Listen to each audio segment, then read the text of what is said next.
Now let's move on to reverb, which is an effect that's more commonly associated with depth, as it can back a sound off into a space of whatever dimensions you decide.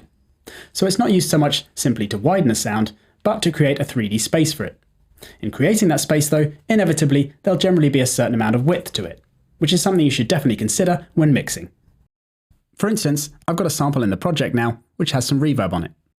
You can clearly hear when I play it that there's a trail of sound fading away after each burst, particularly the last one in the 1-bar looping phrase.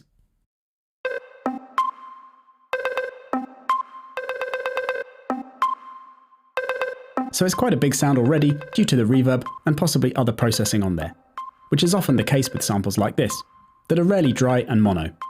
So if we listen to the sides now, then we'll lose the direct sound in the center, so we'll just hear the dimensional sound created by the reverb, which is quite a large space like a hall that the sound is backed off into.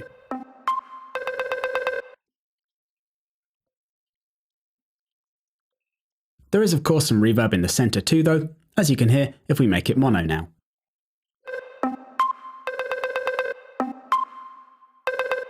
And now, going back to the mid and sides, you can hear that the reverb changes from a long tunnel to a wide open space.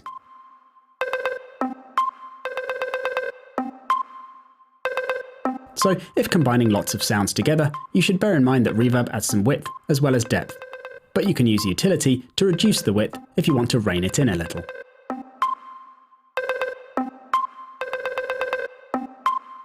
With some sounds, particularly atmospheric ones, you might want to have them echoing throughout your entire 3D space, but others you might want to keep a bit more central, so they have more clarity, as we'll see later on. Just to give you another example with a different sample, here's one that seems pretty dry. There's no reverb, but it does seem quite wide, so it could have some delay. If we listen to the sides, then there's definitely some delay going on there.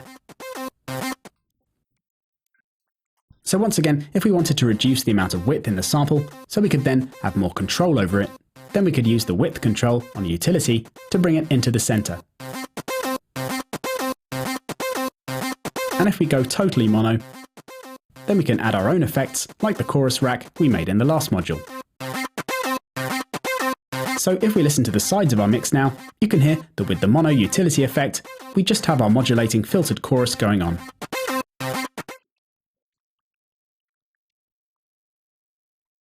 But if we remove that utility effect, then we get the unfiltered delay of the original sample as well, which means the sides are a lot busier again.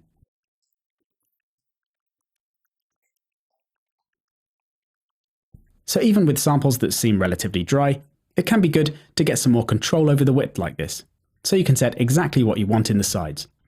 If you don't do this, and you're using lots of samples with processing on, and maybe adding even more processing of your own to them, you can imagine how messy and overcrowded the sides can get. It might not be necessary to make the signal fully mono, but having the width there means you can set it yourself, which is important if you want proper control over the stereo field of your mix.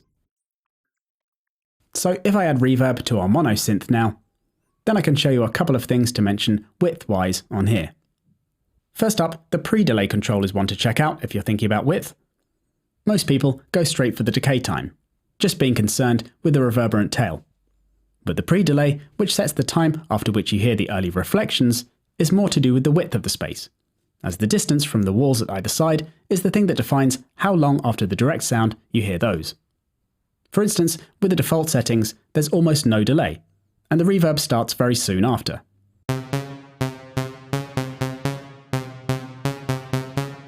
But if we add some delay now, like 40 or 50 milliseconds, you can hear more of a delay now.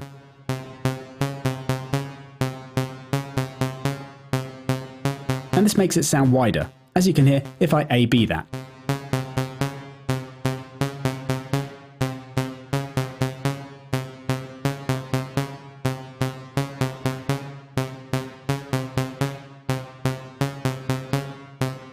Plus, these early reflections have some modulation going on with this spin section here, which adds to the width, in the same way a chorus does.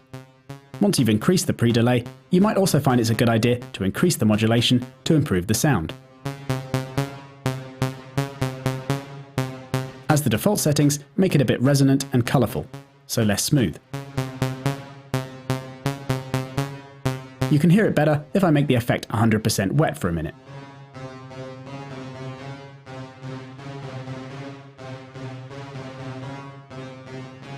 Be careful to only change this when you add some pre-delay though, as with the default very short delay, extreme spin settings create a nasty detuning effect, like you hear when applying large amounts of chorus.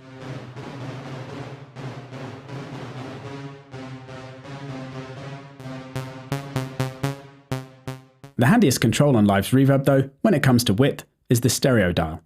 This has a range from 120 down to 0. So if you wanted to increase the amount in the sides, then you can boost that.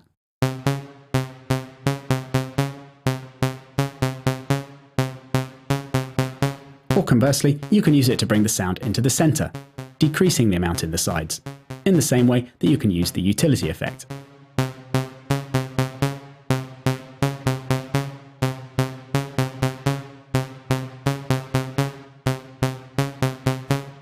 The level of the early reflections is set by the reflect dial at the end here, so you can use this if you want to make the reflections louder, which will sharpen and boost the signal in the sides a fair bit.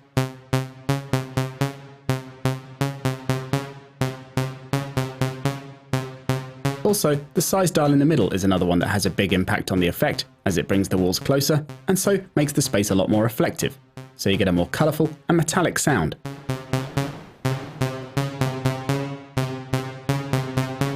Particularly with our larger pre-delay setting.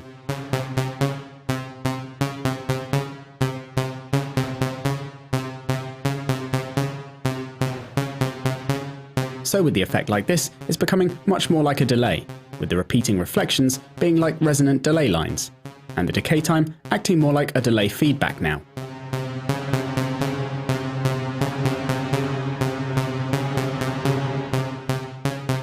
So the combined effect of boosted reflections and decreased size means the sides get a lot busier.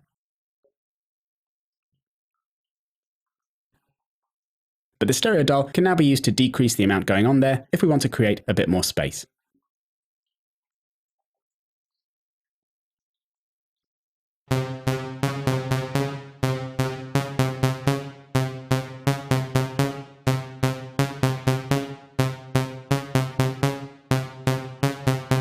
As with all the effects we've looked at so far, we'll see some specific examples of how to apply these different effects in the last module on the course, so you can learn how to best apply them to individual sounds, return tracks, and the master channel.